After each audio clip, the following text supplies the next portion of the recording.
Você já se perguntou por que a Bíblia condena tão severamente algo que muitos consideram apenas superstição? Deuteronômio 18, 10 nos avisa claramente contra feiticeiros e adivinhos, mas a questão vai muito além de simples proibições. A maioria das pessoas assume que magia e feitiçaria são invenções medievais ou folclore cultural. Mas a verdade é que essas práticas têm raízes profundas na história bíblica, conectadas a eventos que moldaram a própria compreensão do poder divino. Nesta jornada, vamos descobrir 3 coisas cruciais. Primeiro, rastrearemos as origens linguísticas e espirituais dessas práticas nas culturas antigas. Depois, veremos como a Escritura as confronta repetidamente através de histórias dramáticas. E, finalmente, entenderemos por que esse confronto revela algo fundamental sobre a natureza de Deus e da humanidade. E uma vez que compreendemos essa primeira camada, a história real começa. Existe uma palavra que todos conhecem: abracadabra. Parece brincadeira de mágico, truque de palco, entretenimento infantil. Mas essa palavra carrega um peso que poucos imaginam. Em aramaico antigo, a frase original significava algo poderoso. Eu crio conforme falo. Pense nisso por um momento. Criar através da fala. Isso não soa familiar? Gênesis 1, 3 registra Deus dizendo: haja luz, e a luz existiu. A palavra divina possui poder criativo absoluto. Deus fala, e a realidade obedece. Agora faça esta pergunta: se Deus criou através de palavras, quando os humanos começaram a tentar fazer o mesmo? Quando a imitação começou? Quando o poder da linguagem foi corrompido de criação para manipulação? A resposta nos leva a um dos conflitos mais antigos da história espiritual. A humanidade sempre desejou controlar o invisível, sempre quis comandar forças além da compreensão natural, e as palavras pareciam ser a ferramenta perfeita.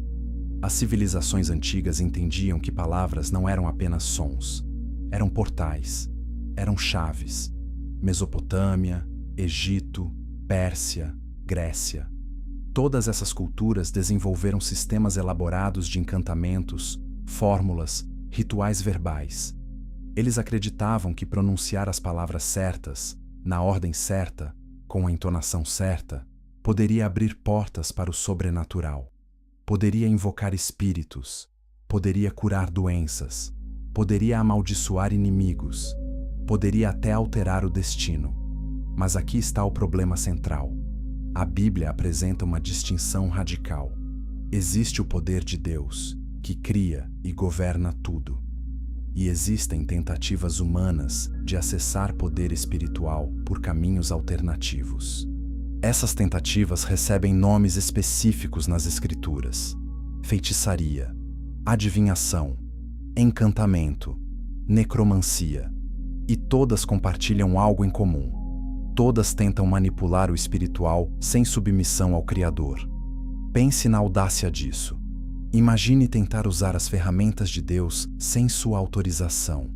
Seria como uma criança pegando as chaves do carro dos pais, sem saber dirigir, sem permissão, sem compreensão dos perigos. Mas a analogia fica curta, porque estamos falando de forças espirituais reais. Não são metáforas, não são símbolos abstratos. As Escrituras apresentam o mundo espiritual como território real, povoado por seres reais, com hierarquias e conflitos reais. Inscreva-se neste canal para descobrir verdades bíblicas que transformam perspectivas. Esta jornada vai desafiar o que você achava que sabia. Então, voltemos à palavra abracadabra. Sua transformação é reveladora. Começou como declaração de poder criativo. Terminou como truque de entretenimento, de sagrado para profano, de sério para ridículo. Essa trajetória conta uma história maior. Conta como práticas espirituais genuínas foram corrompidas, comercializadas e eventualmente esvaziadas de significado. Mas a corrupção não apaga a realidade original. A Bíblia não trata magia como fantasia, trata como ameaça real. Por quê? Porque magia representa uma tentativa de acessar poder divino através de canais não autorizados. Representa autonomia espiritual. Representa a crença de que humanos podem controlar o sobrenatural através de técnicas, palavras, rituais. E essa crença é fundamentalmente oposta à mensagem central das Escrituras. Apenas Deus possui poder absoluto, e apenas Ele define como esse poder é acessado. Comentem abaixo. Você já considerou que magia bíblica era real, não ilusão? Mas como tudo isso começou? Quando a primeira pessoa pronunciou as primeiras palavras mágicas? Quando o primeiro ritual foi realizado? As Escrituras sugerem que a rebelião espiritual é antiga, muito anterior aos humanos. E essa rebelião criou um sistema alternativo, um sistema que promete poder sem submissão, conhecimento sem revelação, controle sem fé. Esse sistema tem muitos nomes através das culturas, mas a Bíblia o chama de uma coisa: abominação. Por que abominação? Porque viola a ordem estabelecida por Deus, porque confunde o sagrado com o profano, porque abre portas que deveriam permanecer fechadas, porque convida influências que destroem em vez de edificar, e porque, fundamentalmente, a representa desconfiança em Deus. Se confiamos em Deus completamente, não precisamos de magia, não precisamos manipular, não precisamos controlar através de fórmulas secretas. Mas a tentação sempre existiu. E essa tentação nos leva a uma pergunta crucial que exploraremos a seguir. O que exatamente aconteceu na história humana que tornou a magia tão atraente? Que eventos moldaram essas práticas? E como elas se espalharam por todas as culturas antigas? A resposta envolve jardins, torres, pactos quebrados e anjos caídos. E essa história é mais perturbadora do que você imagina. Capítulo 2. Quando os humanos quiseram ser deuses. Toda a prática mágica carrega uma promessa sedutora. Você pode ser mais do que é. Você pode transcender limites. Você pode conhecer o oculto. Você pode controlar seu destino. Essa promessa não é nova. É a mais antiga de todas. Gênesis 3, 5 registra a serpente prometendo a Eva: sereis como Deus, conhecendo o bem e o mal. Note a estratégia. Não foi, vocês vão pecar. Foi, vocês vão ascender, vão transcender, vão se tornar divinos. Essa é a raiz. O desejo de ser como Deus, mas sem Deus. O desejo de poder divino, mas com autonomia humana. E esse desejo não morreu no Éden. Multiplicou-se. Gênesis 11 narra a Torre de Babel, outra tentativa de alcançar o divino através de esforço humano. Façamos uma torre cujo topo chegue aos céus, disseram. A ambição era clara: acessar o reino celestial por conta própria, construir um portal, forçar a entrada. Deus confundiu as línguas e dispersou a humanidade. Mas a ambição permaneceu. E aqui está algo fascinante. Quando as línguas foram confundidas e os povos se espalharam, a cada cultura desenvolveu seu próprio sistema de acessar o sobrenatural. Mesopotâmia criou práticas astrológicas complexas. Egito desenvolveu rituais de magia elaborados. Pérsia estabeleceu uma classe sacerdotal de magos. Grécia sistematizou mistérios e oráculos. Compartilhe este vídeo com alguém que precisa entender as raízes espirituais da história humana. Todas essas práticas compartilham DNA comum. Todas prometem conhecimento oculto. Todas oferecem poder através de técnicas secretas. Todas requerem iniciação, fórmulas especiais, rituais específicos. E todas, de acordo com a perspectiva bíblica, representam o mesmo impulso original: ser como Deus, sem submissão a Deus. Mas há outra camada nesta história. Uma camada que as Escrituras mencionam, mas não explicam completamente. E Gênesis 6 fala de filhos de Deus que se uniram às filhas dos homens. O texto é misterioso, deliberadamente enigmático, mas o resultado é claro: corrupção massiva, violência generalizada e o surgimento de nefilins, seres poderosos que dominaram a terra antiga. Muitos estudiosos conectam esse evento à origem de práticas sobrenaturais corrompidas. Se houve interação entre seres celestiais rebeldes e humanidade, isso explicaria como o conhecimento proibido foi transmitido, como humanos aprenderam a invocar espíritos, como rituais ganharam poder real, como magia se tornou mais do que superstição. O livro de Enoque, texto antigo respeitado por comunidades judaicas primitivas, elabora esse ponto. Descreve anjos caídos ensinando humanos sobre encantamentos, astrologia, fabricação de armas, cosméticos mágicos e manipulação de raízes e plantas para feitiços. Se isso soa fantasioso, considere isto: a Bíblia mesma confirma que existe um reino espiritual rebelde. Efésios 6:12 fala de principados e potestades espirituais malignos. Essas não são metáforas, são descrições de hierarquias espirituais reais. Agora conecte os pontos. Se existem seres espirituais rebeldes, e se esses seres têm interesse em desviar a humanidade de Deus, faz sentido que eles ofereceriam sistemas alternativos de poder, sistemas que parecem funcionar, sistemas que produzem resultados reais. Porque aqui está o segredo que poucos entendem. Magia bíblica não é fraude, é poder real, mas é poder de fonte errada. Curta este vídeo se essa perspectiva está expandindo sua compreensão das Escrituras.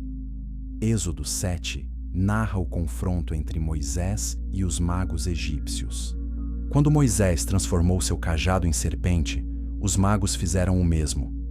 Êxodo 7:22 diz que os magos do Egito fizeram o mesmo com suas ciências ocultas.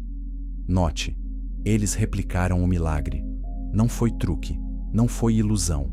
Foi poder sobrenatural real, mas de fonte oposta. Moisés canalizava o poder de Yahweh.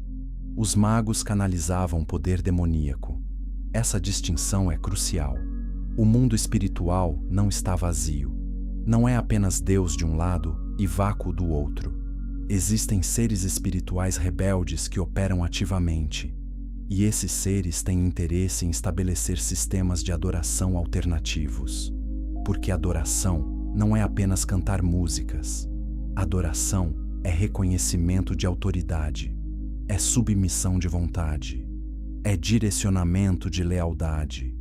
Quando alguém pratica magia, está se submetendo a uma autoridade espiritual, está reconhecendo um sistema de poder, está entrando em território controlado por forças que a Bíblia identifica como rebeldes e destrutivas. Por isso, Deuteronômio 18:10-12 é tão severo. Não é arbitrariedade divina, é aviso de perigo real. Pense assim: se um pai proíbe um filho de entrar em determinado bairro perigoso, não é tirania, é proteção. Deus proíbe magia não porque teme competição. Deus não tem competidores. Deus proíbe porque conhece o destino de quem entra nesse território. Conhece a destruição que espera.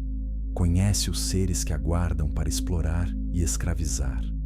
Então, voltamos à pergunta original. Quando humanos quiseram ser como Deus? No Éden, em Babel e em cada ritual mágico desde então. Cada encantamento é uma repetição da mesma rebelião original. Cada tentativa de manipular o espiritual sem submissão a Deus é um eco da serpente sussurrando: sereis como Deus. Mas a história fica mais complexa, porque em algumas culturas, os praticantes de magia não eram vistos como rebeldes. Eram respeitados, eram sacerdotes, eram conselheiros de reis. Como isso aconteceu? Como a rebelião espiritual foi institucionalizada e legitimada? A resposta nos leva à Pérsia Antiga e a uma classe especial de homens conhecidos como magos. Capítulo 3. O segredo dos magos persas. A palavra mago carrega imagens diferentes para pessoas diferentes. Para alguns, evoca os 3 reis magos visitando Jesus. Para outros, sugere feiticeiros medievais com chapéus pontudos. Mas a origem real do termo é mais fascinante e complexa do que qualquer estereótipo. Na antiga Pérsia, a magus designava uma classe sacerdotal específica. Esses homens não eram charlatães de esquina. Eram educados, eram influentes, serviam como conselheiros reais, intérpretes de sonhos, guardiões de conhecimento astronômico. O livro de Daniel os menciona repetidamente. Daniel 2:2 lista magos, encantadores, feiticeiros e caldeus como conselheiros do rei Nabucodonosor. Daniel mesmo foi colocado como chefe sobre eles. Isso levanta uma questão intrigante. Se Daniel, homem de Deus, liderou os magos da Babilônia, isso legitima suas práticas? A resposta é não. E aqui está o porquê. Daniel nunca praticou as técnicas dos magos, nunca usou encantamentos, nunca consultou espíritos. Quando o rei exigiu interpretação de sonhos, Daniel 2:27-28 registra a resposta de Daniel. O segredo que o rei exige, nem sábios, nem astrólogos, nem magos, ou nem adivinhos podem descobrir ao rei. Mas há um Deus nos céus que revela segredos. Note a distinção clara. Daniel reconhece que os magos não podem fazer o que Deus faz. Seu conhecimento tem limites. Sua fonte é diferente. E quando Daniel revelou o sonho e sua interpretação, não foi através de ritual mágico, foi através de revelação divina direta. Daniel orou. Deus respondeu. Não houve fórmula, não houve técnica, houve relacionamento. Inscreva-se para mais revelações sobre como personagens bíblicos navegaram culturas pagãs sem comprometer a fé.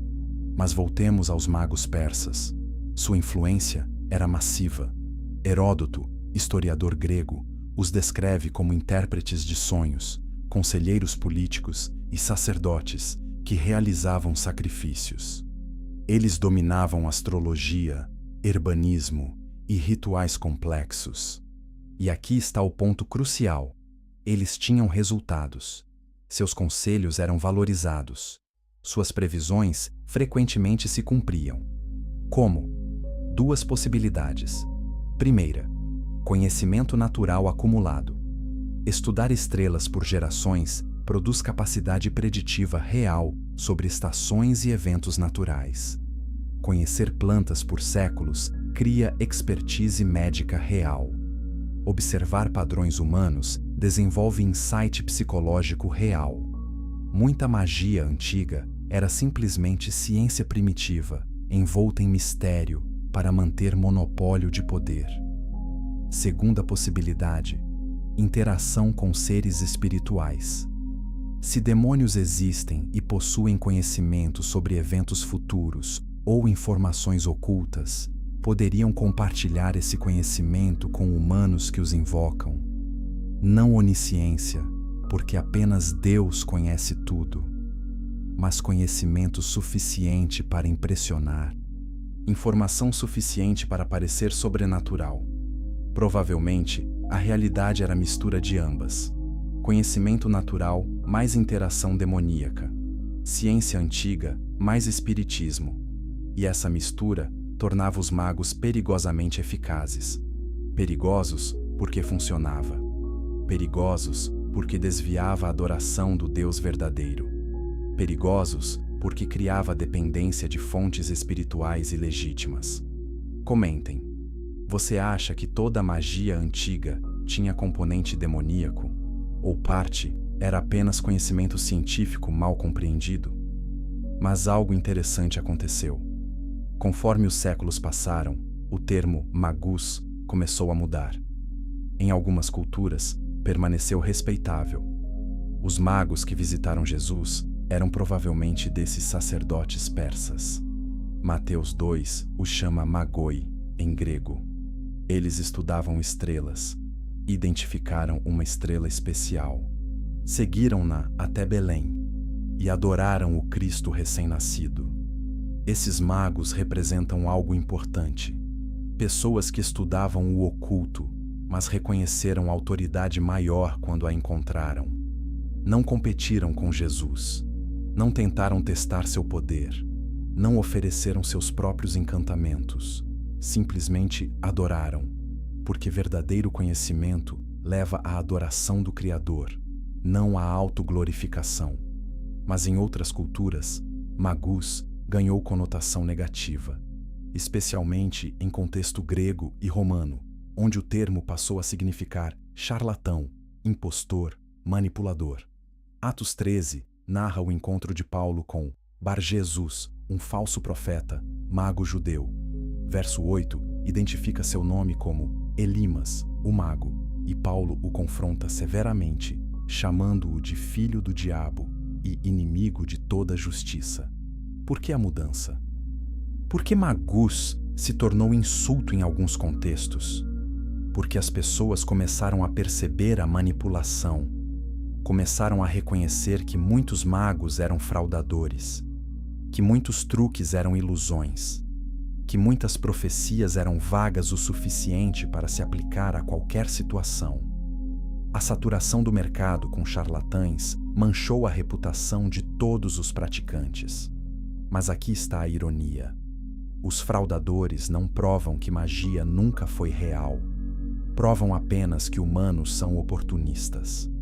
A existência de dinheiro falso não prova que dinheiro real não existe. A existência de magos fraudulentos não prova que poder espiritual e legítimo não existe. Na verdade, a Bíblia adverte contra ambos: o poder real de fonte errada e as falsificações humanas que exploram credulidade. Então, temos um espectro.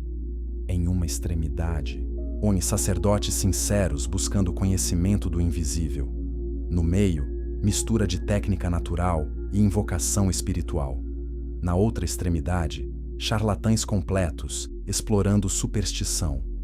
E a Bíblia condena todos os três. Por quê? Porque mesmo a busca sincera, se direcionada a fontes erradas, leva à destruição. Boas intenções não santificam práticas proibidas. Curta-se esta análise, está clarificando a complexidade do tema bíblico de magia. Os magos persas revelam algo fundamental. Conhecimento sem sabedoria é perigoso. Poder sem caráter é destrutivo. E técnica sem submissão a Deus é rebelião, não importa quão sofisticada ou eficaz pareça. Daniel tinha acesso ao mesmo conhecimento dos magos babilônicos, mas sua fonte era diferente. Seu método era diferente. E seu resultado era diferente. Os magos consultavam estrelas, espíritos, presságios. Daniel consultava Deus. Os magos usavam rituais e fórmulas. Daniel usava oração. Os magos ofereciam sabedoria humana e demoníaca. Daniel canalizava a revelação divina. E quando os métodos foram comparados lado a lado, a diferença ficou óbvia. Daniel 2, 47 registra Nabucodonosor declarando: Certamente o vosso Deus é o Deus dos deuses, e o Senhor dos reis, e revelador de mistérios. Essa é a verdade que os magos persas inadvertidamente revelaram. Seu conhecimento impressionava, mas tinha teto, tinha limites, falhava nos momentos cruciais, enquanto revelação divina nunca falhava, nunca enganava, sempre cumpria. E essa superioridade não era subjetiva, era demonstrada repetidamente através de confrontos diretos. Mas a jornada do termo magus ainda não terminou, porque conforme se espalhou através de culturas, transformou-se ainda mais. E essa transformação conta uma história sobre como sociedades inteiras mudaram sua compreensão do sagrado, do poder e do perigo espiritual. Capítulo 4. A transformação perigosa de um nome. Palavras são criaturas vivas. Nascem em contextos específicos, mas viajam através de culturas, adaptando-se, transformando-se, às vezes tornando-se irreconhecíveis. A jornada da palavra magia, através da história, é um estudo de caso fascinante de como conceitos espirituais mudam quando cruzam fronteiras culturais. Em persa, magus designava sacerdote respeitável, mas quando a palavra entrou no grego como magos, algo mudou. Os gregos já tinham suas próprias práticas espirituais, oráculos em Delfos, mistérios de Eleusis, ritos dionisíacos. Quando encontraram os magos persas, ficaram intrigados e desconfiados ao mesmo tempo. Heródoto escreveu sobre magos com mistura de respeito e ceticismo. Ele os via como sábios, mas também como potencialmente perigosos. E conforme a cultura grega absorveu a ideia de magos, o termo começou a deslizar. Começou a incluir não apenas sacerdotes persas, mas qualquer praticante de artes ocultas. Qualquer pessoa que alegasse controlar forças invisíveis através de conhecimento secreto. Compartilhe este vídeo para ajudar outros a entender como conceitos espirituais evoluíram através da história. No período helenístico, magia em grego, cobria vasto território. Adivinhação, astrologia, invocação de espíritos, fabricação de poções, lançamento de feitiços, interpretação de sonhos, necromancia. E aqui está o ponto crucial. Os filósofos gregos começaram a distinguir entre religião, práticas aceitas pela sociedade, e magia, práticas suspeitas, frequentemente associadas a estrangeiros ou classes baixas. Essa distinção era mais social do que teológica. Se o sacerdote oficial do templo de Zeus realizava ritual, era religião. Se uma velha na periferia da cidade realizava ritual similar, era magia. Se um oráculo oficial profetizava, era inspiração divina. Se um vidente independente profetizava, era feitiçaria. O conteúdo era similar. O contexto determinava a classificação. Mas a Bíblia não faz essa distinção. Para as Escrituras, não importa se a prática é oficial ou marginal, respeitável ou desrespeitável. O que importa é a fonte do poder e o método de acesso. A adoração a Yahweh era exclusiva. Primeiro mandamento: não terás outros deuses diante de mim. Êxodo 20, 3. Isso eliminava toda a competição, eliminava sincretismo, eliminava mistura. Israel estava cercado por nações que praticavam magia. Egito ao sul, Mesopotâmia ao leste, cananeus na própria terra prometida. Todas essas culturas consideravam magia normal, frequentemente parte integral de religião oficial. Mas Deuteronômio 18, 9 a 14, estabelece padrão radicalmente diferente. Lista práticas proibidas: sacrifício de crianças, adivinhação, interpretação de presságios, feitiçaria, lançamento de feitiços, consulta a médiuns, espiritismo, consulta aos mortos. Por que essa lista? O que todas essas práticas compartilham? Todas tentam acessar conhecimento ou poder através de meios que contornam relacionamento direto com Deus. Todas representam atalhos espirituais, e todas prometem controle sem submissão. E todas, de acordo com o texto, eram praticadas pelas nações que Israel estava deslocando de Canaã. Comentem abaixo. Você acha que práticas espirituais modernas repetem esses mesmos padrões antigos? Verso 14 explica: essas nações que você expulsará ouvem os que praticam feitiçaria e adivinhação. Mas a você, o Senhor, o seu Deus, não permitiu tais práticas. Note o contraste. Outras nações fazem isso. Você não fará. Por quê? Verso 13. Seja íntegro diante do Senhor, o seu Deus. Integridade significa não divisão. Significa lealdade única. significa rejeitar sistemas espirituais concorrentes. Essa demanda criava tensão constante. Israel vivia em mundo saturado de magia. Quando um filho ficava doente, vizinhos cananeus sugeriam consultar feiticeiro local. Quando colheita falhava, e culturas vizinhas realizavam rituais de fertilidade. Quando inimigos ameaçavam, nações pagãs consultavam adivinhos para estratégia militar. Essas práticas pareciam funcionais, pareciam pragmáticas, e Israel constantemente enfrentava a tentação de adotá-las. A história de Israel é história de falha repetida neste ponto. Repetidamente, os israelitas fizeram o que era mal aos olhos do Senhor. E frequentemente, isso incluía adotar práticas mágicas das nações vizinhas. Rei após rei permitiu, ou até encorajou, sincretismo espiritual. Profeta após profeta confrontou esse sincretismo. E julgamento após julgamento seguiu-se a desobediência. Por que Deus era tão inflexível? Porque estava em jogo mais do que simples preferência divina. Estava em jogo a verdade sobre a natureza da realidade. Existe apenas um Deus verdadeiro, ou existem muitos? O poder espiritual é centralizado no Criador, ou é distribuído entre múltiplas fontes? A humanidade deve submeter-se à autoridade divina, ou pode negociar com múltiplas forças espirituais? Inscreva-se neste canal para explorar as batalhas espirituais que definiram a fé bíblica. Essas perguntas não são abstratas. Definem cosmovisão, definem ética, definem identidade. E a resposta de Israel a essas perguntas determinaria se a nação sobreviveria ou seria absorvida pelas culturas pagãs circundantes. Deuteronômio estabelecia linha clara. Josué reforçava: escolham hoje a quem irão servir. Eu e a minha casa serviremos ao Senhor. Josué 24:15.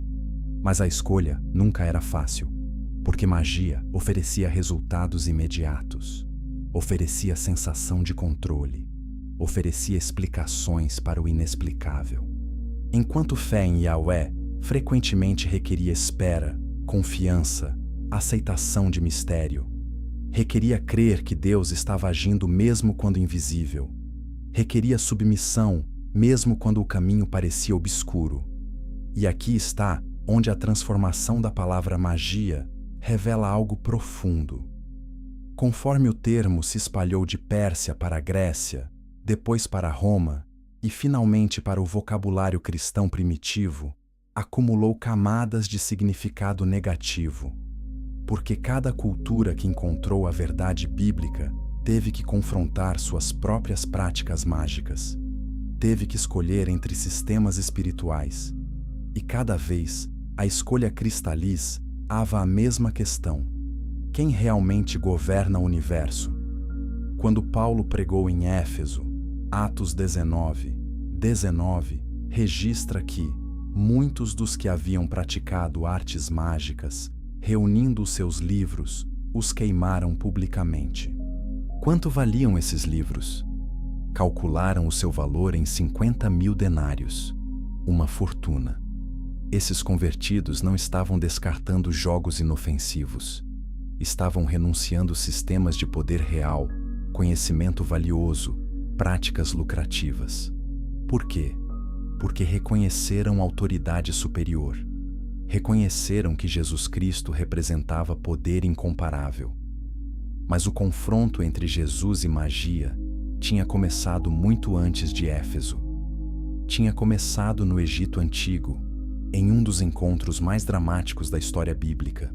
E esse confronto estabeleceu o padrão para todos os confrontos posteriores entre poder divino e poder mágico. Capítulo 5. Egito, onde a magia encontrou seu limite. Egito era superpotência de magia. Não é exagero. A civilização egípcia tinha desenvolvimento mágico mais sofisticado do mundo antigo. Papiros preservados revelam milhares de encantamentos. Textos das pirâmides contêm fórmulas para navegar o pós-vida. O livro dos mortos era essencialmente manual de instruções mágicas para a alma. Os egípcios acreditavam que todo o cosmos operava através de magia. Os deuses usavam magia. Os faraós eram considerados mestres mágicos. Os sacerdotes treinavam por décadas em técnicas mágicas.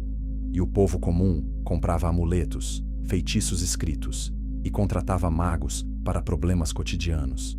Magia egípcia cobria tudo: cura de doenças, proteção contra inimigos, sucesso nos negócios, amor, fertilidade, viagem segura e até controle do clima. Então, imagine a cena.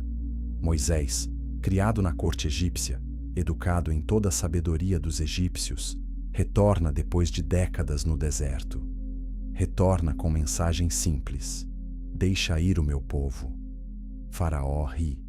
Por que um deus hebreu desconhecido intimidaria o senhor do Egito, filho de Ra, governante do Nilo, mestre de magia incomparável? Êxodo 7 registra o primeiro confronto. Moisés transforma cajado em serpente. Impressionante, mas Faraó não está preocupado. Êxodo 7, 11 a 12. O Faraó, porém, mandou chamar os sábios e os feiticeiros, e eles, os magos do Egito, fizeram o mesmo com as suas ciências ocultas. Cada um lançou sua vara, e elas se transformaram em serpentes. Aqui está, replicação exata. Os magos conseguiram. Não foi truque de palco. Verso 12 continua: mas a vara de Arão engoliu as varas deles. Curta este vídeo se você nunca percebeu que os magos egípcios realmente tinham poder sobrenatural. Preste atenção nesse detalhe. A serpente de Arão comeu as serpentes dos magos. Não apenas venceu, consumiu, absorveu, aniquilou. Era demonstração clara: seu poder existe, mas o meu poder é superior. Não apenas diferente, superior. Não apenas mais forte, de categoria diferente. As pragas começam. Primeira praga: água vira sangue. Êxodo 7, 22. Mas os magos do Egito fizeram o mesmo com as suas ciências ocultas. Ainda conseguem. Segunda praga: rãs cobrem a terra. Êxodo 8, 7. Os magos fizeram o mesmo com as suas ciências ocultas, ainda replicando. Mas terceira praga: piolhos infestam homens e animais. Êxodo 8, 18. Os magos tentaram fazer o mesmo com as suas ciências ocultas para produzir piolhos, mas não conseguiram. Aqui está o limite. Alcançaram capacidade máxima e reconheceram. Verso 19. Então os magos disseram ao Faraó: isto é o dedo de Deus. Confissão notável. Os próprios oponentes reconheceram que poder superior estava operando. Por que falharam na terceira praga? Por que não antes? As escrituras não explicam, mas o padrão é claro. Poder mágico tem limites. Poder divino não tem. Magia pode impressionar, pode replicar alguns fenômenos, mas alcança teto. E quando confrontada com poder ilimitado, quebra. Pense na estratégia de Deus. Ele poderia ter esmagado os magos na primeira demonstração. Poderia ter tornado suas varas em pó. Poderia ter enviado praga que eles nunca pudessem tocar. Mas não fez. Permitiu que mostrassem seu melhor. Permitiu que replicassem 2 pragas completas. Por quê?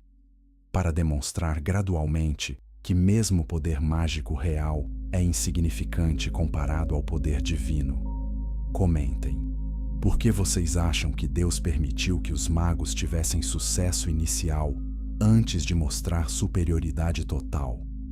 Mas há outra questão. Como os magos conseguiram replicar as pragas? 2 teorias principais. Primeira, ilusão. Talvez transformaram água que já estava virando sangue e trouxeram rãs que já estavam emergindo. Criaram a aparência de replicação sem poder real. Segunda, poder demoníaco real. Se demônios existem e podem manipular matéria limitadamente, poderiam produzir efeitos similares às pragas. A linguagem de Êxodo sugere poder real, não ilusão. fizeram o mesmo implica resultado genuíno. E repetidamente, o texto menciona suas ciências ocultas, termo hebraico, latim, que significa práticas secretas ou ocultas. Não sugere truques, sugere técnicas espirituais reais que produzem efeitos sobrenaturais reais. Se aceitarmos que era poder real, a implicação é profunda. Significa que o mundo espiritual rebelde possui capacidades reais, limitadas, mas reais. Significa que magia não é sempre fraude. Às vezes, é poder genuíno de fonte perigosa. E isso torna os avisos bíblicos mais sérios. Se magia fosse sempre falsa, seria inofensiva. Mas se magia pode ser real, é mortal. Então, Israel testemunhou algo único. Viram confronto direto entre Yahweh e o sistema mágico mais avançado da Terra. E viram vitória total. Não foi empate. Não foi, ambos os lados têm poder. Foi, um lado tem poder infinito, o outro tem poder que alcança limite e quebra. Inscreva-se para entender como confrontos espirituais revelam a natureza do poder divino.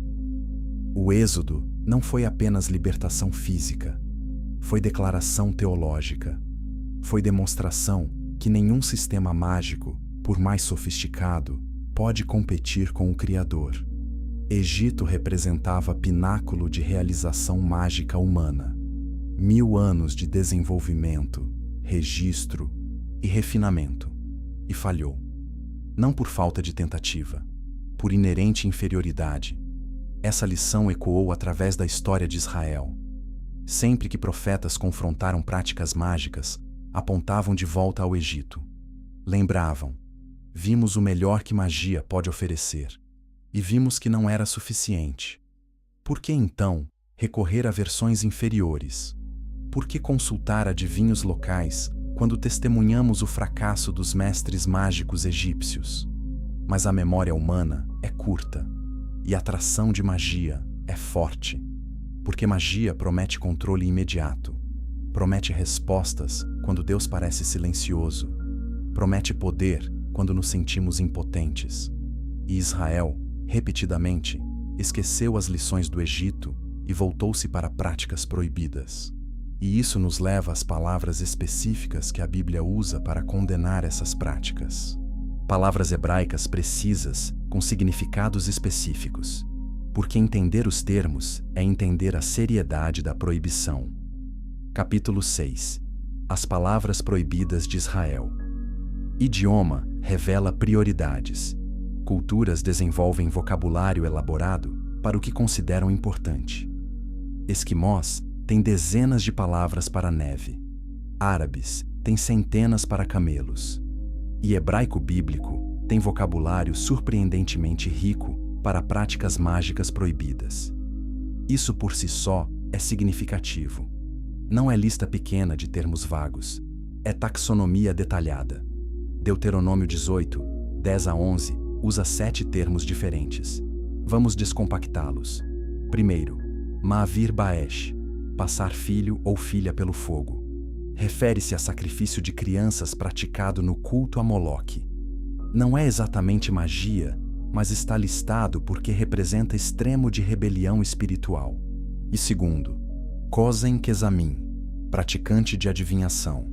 Raiz Kazam significa dividir ou distribuir, possivelmente referindo-se a técnicas como lançar sortes, ler padrões em fígados de animais ou interpretar sinais para prever futuro.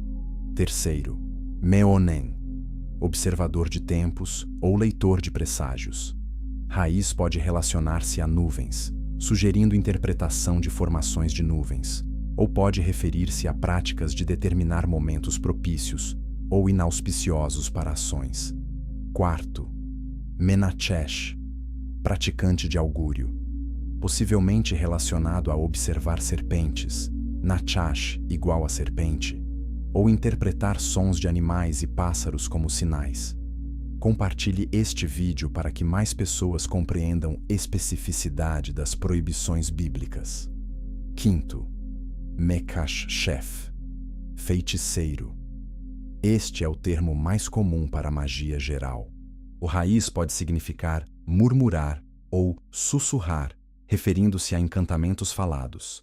Êxodo 22, 18 é famoso. Não deixarás viver a feiticeira. A severidade reflete quão seriamente Israel devia tratar essa prática. Sexto, chover-chaver, lançador de feitiços. Literalmente, amarrador de laços, referindo-se possivelmente à magia que amarra ou prende pessoas ou situações. Sétimo, Shoel Ov, consultante de médium ou espírito familiar. Ov pode referir-se ao espírito invocado ou ao próprio médium. Oitavo, Yid Oni, espiritista ou Brooks O, termo relacionado a conhecimento, Yada, referindo-se possivelmente àqueles que alegam conhecimento de fonte espiritual. Nono, Doresh El Hametim, consultante dos mortos ou necromante, literalmente, aquele que busca entre os mortos. Tentativa de comunicar com pessoas falecidas para obter informação ou orientação. 9 categorias distintas. Isso não é proibição vaga contra coisas sobrenaturais. É lista precisa de práticas específicas, e cada uma representa a tentativa de acessar conhecimento ou poder através de meios que contornam revelação divina direta. Comentem. Vocês ficam surpresos que a Bíblia é tão específica sobre diferentes tipos de magia? Agora considere isto. Por que tantas categorias? Porque o mundo antigo praticava todas elas. Israel estava cercado por culturas que consideravam essas práticas normais. Quando Deuteronômio lista 9 tipos, não está inventando categorias teóricas. Está respondendo a práticas reais que israelitas encontravam constantemente. E aqui está a questão. Se essas práticas eram apenas superstição inofensiva, por que proibição tão severa? Por que pena de morte para Mekashshef? Por que Deuteronômio 18, 12 conclui: o Senhor, o seu Deus, tem repulsa por quem pratica essas coisas? Palavra repulsa é forte. Toeva, em hebraico, significando abominação, algo moralmente repugnante. A resposta volta à questão de fonte. Cada uma dessas práticas busca conhecimento ou poder de fontes que não sejam Deus. Adivinhação busca prever futuro sem revelação profética. Augúrio busca sinais em criação sem buscar o Criador. Feitiçaria busca manipular a realidade através de técnicas secretas. Necromancia busca a sabedoria dos mortos em vez da voz do Deus vivo. Todas representam autonomia espiritual. Todas dizem: não preciso esperar por Deus. Não preciso submeter-me à revelação divina. Posso acessar o sobrenatural por minha própria iniciativa, através de minhas próprias técnicas. E essa autonomia é a essência da rebelião original. Inscreva-se para explorar as raízes espirituais de rebelião humana reveladas nas Escrituras. Mas Israel não aprendeu facilmente. Apesar das proibições claras, apesar dos avisos severos, a história bíblica está repleta de israelitas praticando exatamente o que foi proibido. Reis consultavam médiuns, pessoas comuns visitavam adivinhos, e até rei ungido por Deus eventualmente cruzou a linha proibida em ato de desespero que selou seu destino.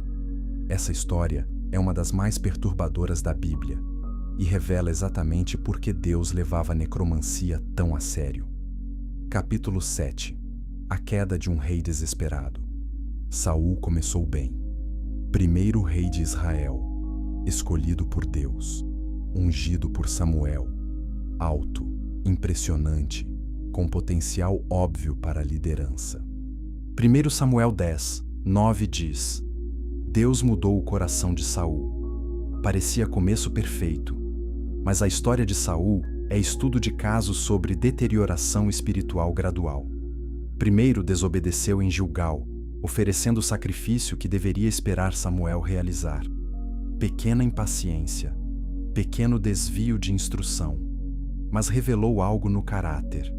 Saul confiava mais em próprio julgamento do que em obediência exata. Então, desobedeceu em guerra contra Amaleque, poupando o rei e melhores animais, quando Deus ordenou destruição total. Justificou como economia religiosa, guardou animais para sacrifício. Mas 1 Samuel 15, 22 registra a resposta de Samuel. Obedecer é melhor do que o sacrificar, e o atender, melhor do que a gordura de carneiros. Versículo seguinte é chave. 1 Samuel 15, 23. Porque a rebelião é como o pecado de adivinhação, e a obstinação é como a iniquidade de idolatria. Samuel equiparou desobediência de Saul com adivinhação. Disse que teimosia é como adoração a ídolos. Por quê? Porque ambas representam rejeição da autoridade divina. Ambas dizem: meu caminho é melhor que o caminho de Deus. Deus rejeitou Saul como rei. Samuel ungiu Davi em segredo. E algo terrível aconteceu. 1 Samuel 16, 14. O Espírito do Senhor se retirou de Saul, e um espírito maligno, da parte do Senhor, o atormentava. Frase estranha. Como espírito maligno pode vir da parte do Senhor? Porque Deus soberanamente permitiu que Saul experimentasse consequência de rebelião. Deus removeu proteção e espírito maligno teve acesso. Curta-se este insight sobre consequências espirituais de desobediência está impactando você. Saul passou anos caçando Davi, consumido por ciúmes e paranoia, e seu reinado desmoronou. Então, filisteus reuniram exército massivo para a invasão final. 1 Samuel 28, 5. Vendo Saul o exército dos filisteus, temeu e estremeceu muito o seu coração. Saul estava aterrorizado e fez o que qualquer rei deveria fazer. Consultou Saul ao Senhor, porém o Senhor não lhe respondeu, nem por sonhos, nem por Urim, nem por profetas. 1 Samuel 28, 6. Silêncio divino. Deus não respondeu. Por quê? Porque Saul tinha ultrapassado o ponto de retorno. Tinha rejeitado orientação divina tantas vezes que Deus o entregou às consequências de suas escolhas. E agora, enfrentando batalha decisiva, Saul estava sozinho, desesperado, aterrorizado. E no desespero, Saul cometeu ato final de rebelião. 1 Samuel 28, 7. Então, disse Saul aos seus oficiais: procurai-me uma necromante, para que me encontre com ela e a consulte. Ironia amarga. 1 Samuel 28, 3 tinha acabado de informar que Saul havia expulsado da terra os necromantes e os adivinhos. Saul mesmo tinha aplicado lei de Deuteronômio. Tinha banido médiuns, e agora estava procurando um. Encontraram médium em Endor. Saul disfarçou-se e visitou à noite. Pediu que ela invocasse Samuel. A mulher hesitou. Era ilegal e perigoso. Mas Saul jurou que não teria problema. Então, ela começou o ritual. E algo inesperado aconteceu. 1 Samuel 28, 12. Vendo a mulher a Samuel, gritou em alta voz. Ela ficou chocada. Por quê? Comentem abaixo. Vocês acham que a médium realmente invocou Samuel ou era demônio disfarçado? O texto é debatido por séculos. Alguns estudiosos argumentam que Deus sobrenaturalmente permitiu que Samuel real aparecesse para entregar julgamento final a Saul. Outros argumentam que era demônio personificando Samuel. Argumentos para cada lado. Mas o texto parece sugerir que era Samuel real. A médium ficou chocada porque normalmente não funcionava assim. Normalmente, espíritos demoníacos familiares personificavam os mortos. Mas desta vez, a pessoa real apareceu. Se foi Samuel, aqui está o ponto crucial. Não foi porque ritual da médium funcionou. Foi porque Deus soberanamente escolheu usar este momento para pronunciar julgamento.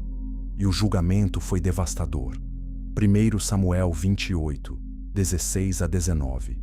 Samuel declarou que Deus tinha se afastado, que reino seria dado a Davi, e que amanhã tu e teus filhos estareis comigo. Morte iminente. Saul colapsou. Passou a noite em terror. No dia seguinte, batalha com filisteus correu exatamente como profetizado. Filhos de Saul morreram. Saul ficou gravemente ferido. E em desespero final, caiu sobre própria espada. 1 Samuel 31, 4. Suicídio. Fim trágico de homem que começou com tanto potencial. Compartilhe esta história como aviso sobre consequências de buscar orientação espiritual fora da vontade de Deus. A história de Saul ensina algo terrível. Necromancia não é jogo, não é curiosidade inofensiva. É tentativa desesperada de obter conhecimento quando Deus escolheu permanecer silencioso. E quando Deus escolhe silêncio, é julgamento, é consequência. É Deus dizendo: você rejeitou minha voz tantas vezes que agora experimentará a vida sem ela. Saul não morreu porque consultou o médium. Morreu porque tinha rejeitado Deus sistematicamente através de anos de desobediência. Necromancia foi sintoma final, não causa raiz. Foi culminação de jornada espiritual descendente. Foi admissão de que Saul preferia qualquer orientação, mesmo demoníaca, à submissão verdadeira a Deus. E aqui está porque essa história importa. Revela que práticas mágicas não são neutras. Não são ferramentas que qualquer pessoa pode usar casualmente. São portas, e uma vez abertas, convidam forças que destroem. Saul abriu porta que nunca deveria ter tocado, e a abertura confirmou sua ruína. Mas Saul não foi o único.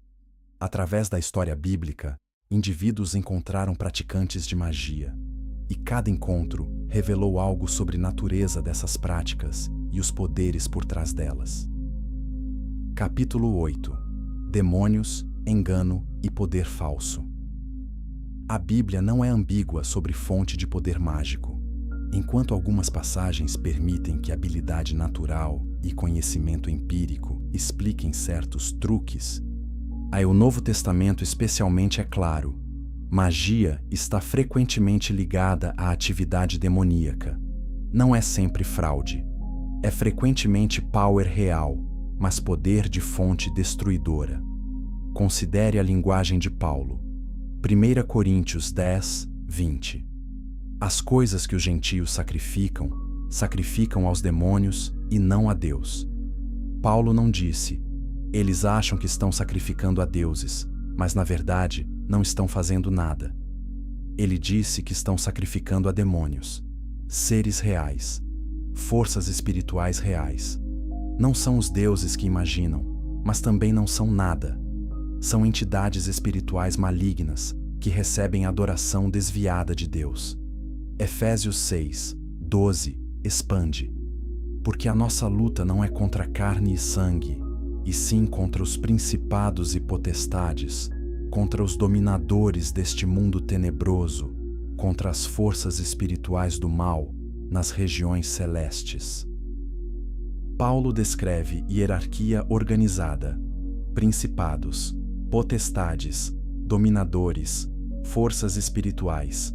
Não são metáforas, são descrições de estrutura no reino demoníaco. Se reino demoníaco é organizado e ativo, faz sentido que ofereceria sistemas de poder acessíveis a humanos. Por quê? Estratégia. Se demônios querem desviar a adoração de Deus, devem oferecer alternativas que pareçam funcionar. Devem produzir resultados reais o suficiente para ganhar lealdade. E magia faz exatamente isso. Curta este vídeo se você está percebendo que magia bíblica não é ficção, mas confronto espiritual real. Pense estrategicamente. Se você fosse demônio querendo desviar humanos de Deus, criaria sistema que, primeiro, parece dar poder e controle. Segundo, funciona frequentemente o suficiente para manter pessoas engajadas. Terceiro, cria dependência progressiva. Quarto, isola praticantes da verdadeira comunidade com Deus. Magia verifica todas essas caixas. Funciona assim: pessoa enfrenta problema. Deus parece distante ou silencioso. Pessoa encontra praticante de magia que promete solução rápida. Ritual é realizado. Algo acontece, talvez coincidência, talvez intervenção demoníaca real. Pessoa atribui sucesso ao ritual. Próximo problema, pessoa volta ao praticante de magia em vez de buscar Deus. Ciclo se estabelece. Dependência cresce. E, eventualmente, pessoa está mais conectada a sistema mágico do que a relacionamento com Deus. Demônios não precisam resolver todo o problema. Só precisam resolver problemas suficientes para manter sistema crível. E aqui está o engano genial. Mesmo quando o ritual falha, pode ser culpado na técnica. Você não fez certo. Ou no timing. As estrelas não estavam alinhadas? Ou na força oposta, alguém lançou contrafeitiço. O sistema se torna não falsificável. Sempre há explicação para a falha que preserva a crença no sistema. Comentem. Como isso se parece com sistemas de crenças modernos que também são não falsificáveis? Mas escrituras revelam outra camada. Demônios não apenas oferecem sistemas mágicos, eles personificam. Eles enganam através de identidades falsas. 2 Coríntios 11, 14 avisa: o próprio Satanás se disfarça em anjo de luz. Se Satanás faz isso, seus subordinados também fazem. Eles aparecem como espíritos guia úteis, como ancestrais sábios, como deuses benevolentes, como forças naturais neutras. Qualquer identidade que ganhe confiança. Isso explica necromancia. Quando o médium convoca a pessoa falecida, o que realmente aparece? Demônio personificando aquela pessoa. Como o demônio sabe detalhes sobre a pessoa falecida? Porque demônios observam humanos. Acumulam conhecimento através de séculos. Podem facilmente personificar alguém que observaram durante vida. Essa capacidade torna a necromancia especialmente perigosa. Pessoas buscam médiums porque querem conexão com entes queridos falecidos. A necessidade é emocional, profunda, desesperada. E demônios exploram essa necessidade. Fornecem informações que parecem validar identidade. Oferecem conforto que parece genuíno. Mas o custo é a abertura espiritual à influência demoníaca progressiva. Inscreva-se para entender como enganos espirituais funcionam e como discerni-los biblicamente. Deuteronômio 18:11 proíbe especificamente Doresh El-Hametim, consultante dos mortos. Por quê? Porque os mortos não estão disponíveis para consulta. Hebreus 9:27. Aos homens está ordenado morrerem uma vez, vindo depois disso o juízo. Não há retorno casual. Não há comunicação bidirecional através de médiums. O que aparece em sessões espíritas não são humanos falecidos. São demônios mentindo. Lucas 16 reforça isso. Na parábola do rico e Lázaro, o rico no Hades pede para avisar seus irmãos vivos. Abraão responde: eles têm Moisés e os profetas, ouçam-nos. O rico insiste que se alguém dos mortos fosse até eles, se arrependeriam. Abraão responde: se não ouvem a Moisés e aos profetas, tampouco se deixarão persuadir, ainda que ressuscite alguém dentre os mortos. Lucas 16:31.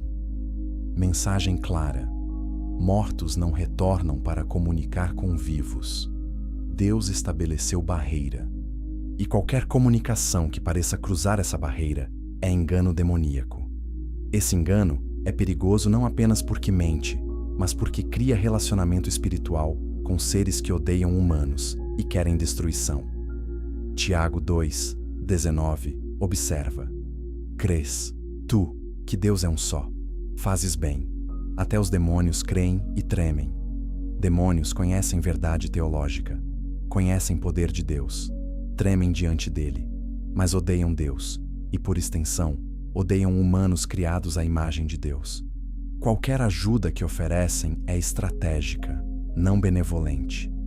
Objetiva escravizar, não libertar. Então, sistema mágico completo emerge. Humanos buscando poder e conhecimento através de técnicas secretas. Demônios fornecendo resultados reais suficientes para manter engajamento. Dependência progressiva se desenvolvendo. Isolamento de Deus aumentando. E, eventualmente, a influência demoníaca dominando a vida do praticante. Esse é o perigo real. Não é apenas que magia não funciona, é que funciona parcialmente, através de poderes que destroem. E no Novo Testamento, essa dinâmica foi exposta repetidamente através de encontros diretos entre apóstolos e praticantes de magia. Capítulo 9. Paulo e os vendedores de ilusões. Atos dos Apóstolos é livro de confrontos. Apóstolos pregando o Evangelho encontram oposição de múltiplas fontes: autoridades religiosas judaicas, líderes romanos, turbas e, interessantemente, praticantes de magia. Esses confrontos revelam que a expansão do cristianismo não era apenas debate teológico, era guerra espiritual. E os praticantes de magia sabiam disso melhor que ninguém. Atos 8 narra Simão, o mago. Verso 9. Havia certo homem, chamado Simão, que ali praticava a arte mágica, e tinha iludido o povo de Samaria, dizendo-se ele mesmo grande personagem. Simão tinha grande influência. Verso 10. Ao qual todos atendiam, desde o menor até ao maior, dizendo: Este é a grande virtude de Deus. Pessoas chamavam seu poder de grande poder de Deus. Não viam como magia, viam como divino. Então, Filipe chegou, pregando sobre Cristo. Verso 12. Quando, porém, deram crédito a Filipe, que os evangelizava a respeito do reino de Deus e do nome de Jesus Cristo, iam sendo batizados, tanto homens como mulheres. E, surpreendentemente, verso 13. O próprio Simão abraçou a fé, e, tendo sido batizado, acompanhava a Filipe de perto, observando extasiado os sinais e grandes milagres praticados. Simão foi batizado, mas sua conversão era superficial.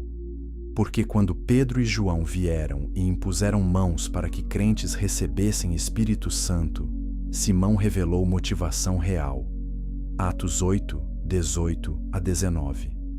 Vendo, porém, Simão que pelo fato de imporem os apóstolos as mãos, era concedido o Espírito Santo, ofereceu-lhes dinheiro, propondo: Dai-me também a mim este poder, para que aquele sobre quem eu impuser as mãos receba o Espírito Santo. Compartilhe para expor como mentalidade mágica distorce compreensão do Evangelho. Simão viu o poder espiritual como commodity comprável. Queria adicionar Espírito Santo ao seu portfólio mágico. Pensou que cristianismo era apenas sistema mágico superior. Pedro respondeu severamente. Atos 8, 20 a 23. A tua prata seja contigo para a perdição, pois julgaste adquirir, por meio de dinheiro, o dom de Deus. Porque vejo que estás em fel de amargura e laço de iniquidade. Pedro discerniu. Simão não tinha mudado fundamentalmente. Ainda operava com mentalidade mágica. Esse encontro revela algo crítico. Magia é transacional. Você executa a técnica correta, obtém resultado desejado. Você paga preço certo, recebe poder. É sistema de causa e efeito, controle, manipulação. Mas relacionamento com Deus é oposto. É baseado em graça, não em técnica. É dom, não compra. É submissão, não controle. Simão não conseguiu fazer essa transição mental. Para ele, poder era sempre transacional. Segundo encontro, Atos 13. Paulo e Barnabé em Chipre. Versos 6 a 7. Havendo atravessado toda a ilha até Pafos, encontraram certo judeu, mágico, falso profeta, de nome Bar-Jesus, o qual estava com o procônsul Sérgio Paulo, homem inteligente. Este, tendo mandado chamar Barnabé e Saulo, procurava ouvir a palavra de Deus. E governador romano quer ouvir evangelho, mas Bar-Jesus interfere. Verso 8. Mas opunha-se-lhes Elimas, o mágico, porque assim se interpreta o seu nome, procurando afastar da fé o procônsul. Por que Bar-Jesus resistiu? Porque perdia cliente importante. Se Sérgio Paulo se convertesse, não consultaria mais magos. Então, Bar-Jesus tentou bloquear mensagem, não com argumentos teológicos, com oposição espiritual ativa. Paulo confrontou diretamente. Atos 13, 9 a 11. Todavia, Saulo, também chamado Paulo, cheio do Espírito Santo, fixando nele os olhos, disse: Ó filho do diabo, cheio de todo engano e de toda malícia, inimigo de toda justiça, não cessarás de perverter os retos caminhos do Senhor? Eis aí, pois, sobre ti a mão do Senhor.